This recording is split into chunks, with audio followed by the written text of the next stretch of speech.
अस्सलाम वालेकुम। ये वीडियो हर नौजवान के नाम। आजकल के ज़माने में मोहब्बत और निकाह का तशव्वुर बिगड़ चुका है। लोग निकाह से पहले हराम रिश्ते में उलझ जाते हैं और फिर सोचते हैं कि सब कुछ ठीक हो जाएगा, मगर हर गुनाह का एक असर होता है, चाहे वो दिल पर हो या ज़िंदगी पर। आजकल कॉमन हो गया है, रिश्ता लगते ही लड़के और लड़की की बातचीत शुरू हो जाती है और एक गहरा ताल्लुक बन जाता है। आज मैं आपको एक ऐसी कहानी सुनाऊंगी जिसे सुनने के बाद उम्मीद है कि आप जानने के बाद आप ये गुनाह ना करें। अगर आप में से किसी एक ने भी मेरी वीडियो से हिदायत पा लिया तो इस वीडियो को बनाने का मकसद पूरा हो जाएगा और आपके शेयर करने से आपको भी इसका सवाब मिलेगा। शुरू करने से पहले अगर आप मेरे चैनल में नए हैं तो हमारे चैनल को सब्सक्राइब ज़रूर करें। तो गौर से सुनिए। ये कहानी है आयशा और हमजा की, जो एक दूसरे से मोहब्बत कर बैठे, जबकि उनके घर वालों ने उनकी शादी पहले से ही फिक्स कर दी थी। आयशा एक दीनी घराने की लड़की थी, लेकिन कॉलेज का माहौल कुछ और ही था। उसका चेहरा हमेशा दुपट्टा में रहता, लेकिन उसकी आंखें कभी कभी रास्ते से गुजरते हमजा को देख लेती। हमजा भी एक शरीफ खानदान से था, लेकिन कॉलेज की आज़ादी में उसका दिल चंचल हो चुका था। आयशा ने कभी किसी लड़के से बात नहीं की थी, लेकिन हमजा की मुस्कुराहट में एक ऐसा असर था। धीरे धीरे दोनों एक दूसरे के करीब आने लगे। जब उनके रिश्ते की बात हुई तो वो और ज़्यादा खुश हो गए।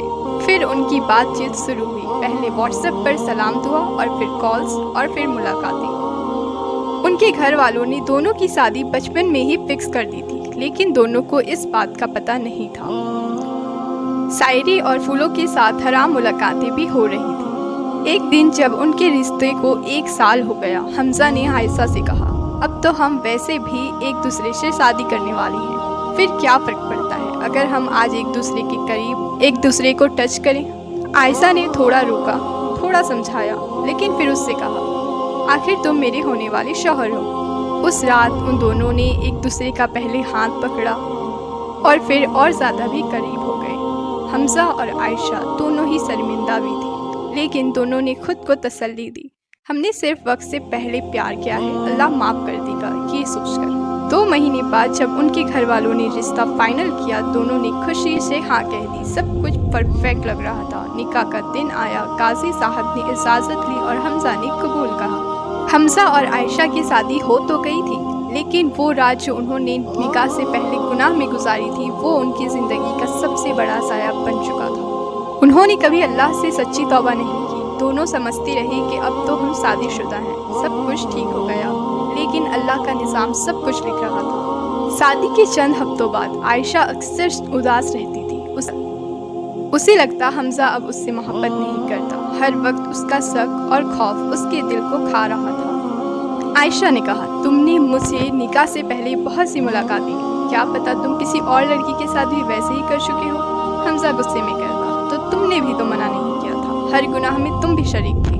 हर दिन झगड़ा, हर दिन तोहमतें, आंखों में मोहब्बतों की जगह अब नफरत थी। जुबान पर तलाक का लफ्ज़ आने लगा। शैतान हमेशा इस मौके की तलाश में होता है जब इंसान अपने गुनाह को हल्के में ले, जब इंसान सोचता है कि क्या फ़र्क पड़ता है, सब लोग ही ऐसे करते हैं। आयशा ने एक दिन कॉलेज के दोस्त से फिर दोस्ती कर ली, इमोशनल सुकून के लिए। हमजा ने भी हराम वेबसाइट और फ्लर्टिंग शुरू कर दी।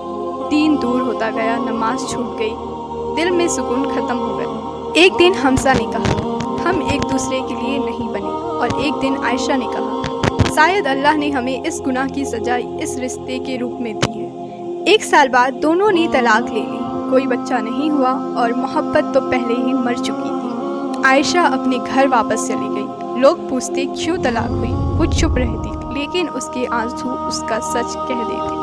हमजा ने दूसरी शादी की कोशिश भी की, लेकिन हर लड़की के साथ बेचैनी महसूस करता, हर चेहरा आयशा जैसे लगता और उसका दिल कहता, तुमने अल्लाह का निज़ाम का मजाक बनाया, अब ज़िंदगी तुम्हारा मजाक बना रही है। जो मोहब्बत कभी इतनी खूबसूरत थी वो अब जहर बन गई थी। आखिरत को तो दूर थी ही, दुनिया भी बर्बाद हो गई। कोई सुकून नहीं, कोई रिश्ता नहीं, सिर्फ गिल्ट और तन्हाई।